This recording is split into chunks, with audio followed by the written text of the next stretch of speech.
Oui, tout à fait. La fête du pain, c'est un moment important. Ici, sur l'esplanade du centre culturel Simandef, près de la gare routière de Saint-Paul, grosse affluence parce que le pain, aujourd'hui, on se rend compte qu'à La Réunion, en consommation, on consomme presque autant, voire plus qu'au niveau de l'Hexagone.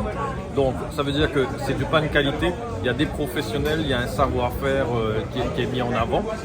Et puis, il y a le macatia. Le macatia qui est ce produit qui vient depuis l'esclavage, qui a traversé les temps.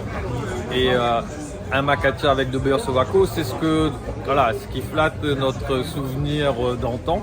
Et que chaque Réunionnais puisse voir ce travail difficile et que chacun qui cherche un métier, aujourd'hui on recrute dans la boulange pour ce métier qui est un métier noble parce qu'on nourrit la population avec du pain qui est essentiel.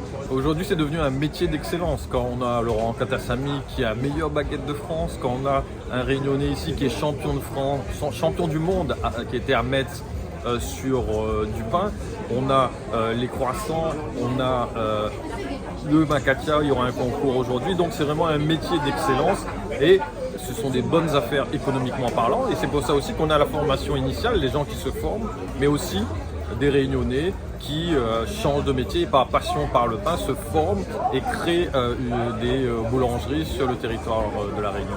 Le lien entre l'homme et le pain, c'est pas que en métropole, c'est aussi à La Réunion. Vous avez vu cette tradition, on est parti de loin avec du pain dans des fours à bois, le pain sombre qui était un pain aussi que les anciens ont pu connaître. Et puis on est sur des pains d'excellence avec des mélanges aussi du curcuma. Et donc c'est vraiment un produit noble, un produit qui évolue, un produit créole aussi, parce que nous-mêmes nous mettons notre grain de sel dedans.